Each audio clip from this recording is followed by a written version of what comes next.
Сәлеметсіздер ме, құрметті студенттер? Екінші модульдің екінші тақырыбына қош келдіңіздер. Бүгінгі дәрісіміздің тақырыбы екіншілік және кері шашыраған электрондар. Өткен сабақта біз сканерлеуші электрондық микроскоптың жалпы жұмыс принципімен таныстық. Бүгін сол сканерлеу кезінде металл бетінен ұшып шығатын, бізге ең басты ақпаратты тасымалдайтын, көрінбейтін бөлшектердің табиғатын түсінетін боламыз. Бұл екі сигнал СЭМ құрылғысының ең басты көздері болып саналады. Электрондық шоқ материалға тигенде не болады? Оны электрон, металл өзара әрекеттесу деп атаймыз. Қатты жылдамдықпен келе жатқан бильярд шарының басқа шарларға соғылуымен салыстыруға болады. Жоғары энергиялы электрондар металл бетіне ұрылғанда олардың шашырау нәтижесінде түрлі сигналдар пайда болады. Металлдың ішінде металлургия үшін ең маңыздылары және ең көп қолданылатындары екіншілік электрондар және кері шашыраған электрондар. Осы екі сигнал бізге материал туралы екі түрлі, бірақ өте құнды ақпарат береді. Біріншісіне тоқталайық. Екіншілік электрондар, secondary electrons немесе SE қалай түзіледі? Құрылғыдан үлкен жылдамдықпен түскен бастапқы электрондар металл атомдарының ең сыртқы орбитасында айналып жүрген электрондарға соғылады. Олар өз энергиясының бір бөлігін береді де, сол атомның өз электронын орбитадан ұшыратып шығады. Осы ұшып шыққан жергілікті бөлшектерді біз екіншілік электрондар деп атаймыз. Олардың басты ерекшеліктері энергиясы өте төмен. Екіншілік электрондар бізге қандай ақпарат береді? Энергиясы өте төмен болғандықтан, бұл электрондар металлдың тереңінен сыртқа шыға алмайды. Тек ең үстіңгі жұп-жұқа беткі қабаттан ғана ұшып шыға алады.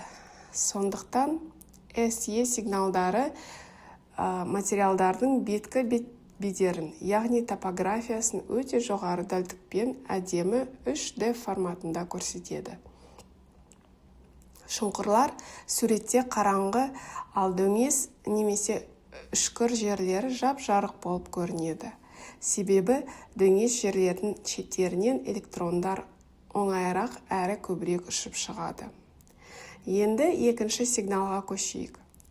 Кері шашыраған электрондар BSE қалай пайда болады? Бұлар металл атомынан ұшып шыққан бөлшектер емес.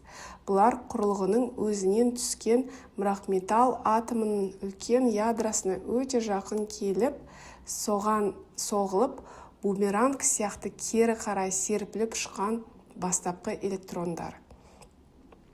Олардың энергиясы өте жоғары.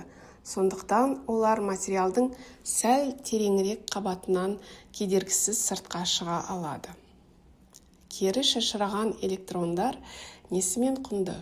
Бұл сигналдың ең керемет қасиеті. Ол элементтің атомдық нөмірін, яғни салмағына тікелей тәуелді.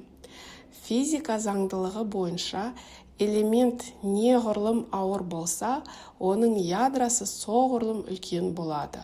Ал үлкен ядро өзіне түскен электрондарды көбірек кері шашыратады.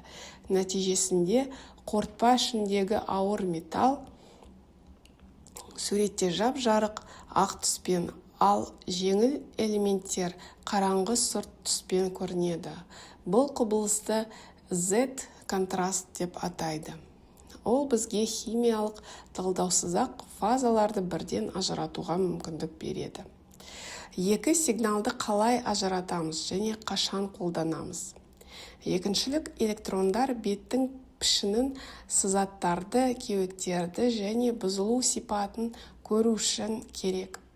Ол өте жоғары кеңістік ажыратылымдылық береді. Ал кері шашыраған электрондар материалдардың ішінде қандай фазалар бар екенін легірлеуші элементтердің қалай таралғанын көру үшін қажет.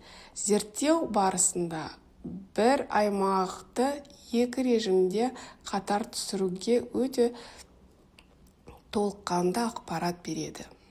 Осы екі түрлі сигналды ұстау үшін SEM ішінде екі бөлек детектор жұмыс істейді. Екіншілік электрондар детекторы әдетте үлгінің бір шетінде бұрышта орналасады. Өйткені ол төмен энергиялы электрондарды өзіне оң кернеу арқылы бұрып тартып алады. Ал кернеу шашыраған электрондар детекторы тікелей электрондық шоқ шығатын линзаның астында үлгінің дәл төбесінде орналасқан.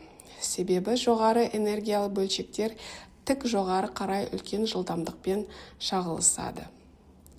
Металлургиядағы практикалық қолданылу бұл сигналдар зауыттар мен ғылыми зертханаларда күнделікті қолданылады.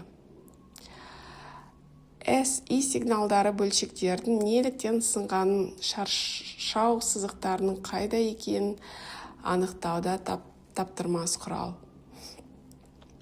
Ал BSI сигналдары күрделі легірленген болаттардың ішіндегі карбидтерді, металл емес қоспаларды және термиялық өңдеуден кейінгі фазалық өзгерістерді бақылау үшін кеңінен пайдаланады. Екіншілік және кері шашыраған электрондар сканерлеуші электрондық микроскопияның қос қанаты болып табылады.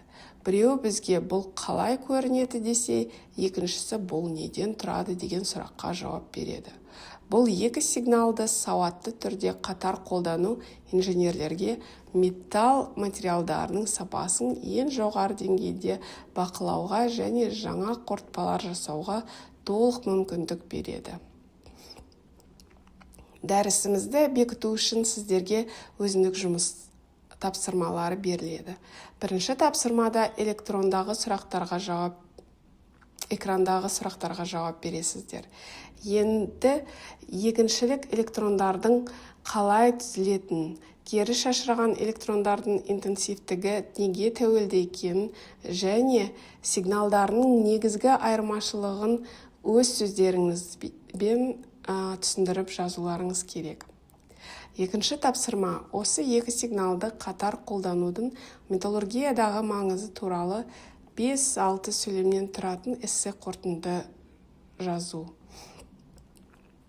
Ал үшінші тапсырмада кестені толтырасыздар. Кесте SI және BSI электрондарының түзілу механизмін, энергия деңгейін беретін ақпаратын және олардың металлургиялық зерттеулердегі нақты мысалдарын жүйелеп жазып шығасыздар. Осымен біздің екінші модульдің екінші тақырыбы аяқталды. Сабаққа зейін қойып тыңдағандарыңыз үшін рахмет. Келесі дәрісте кездескенше сау саламатта болыңыздар.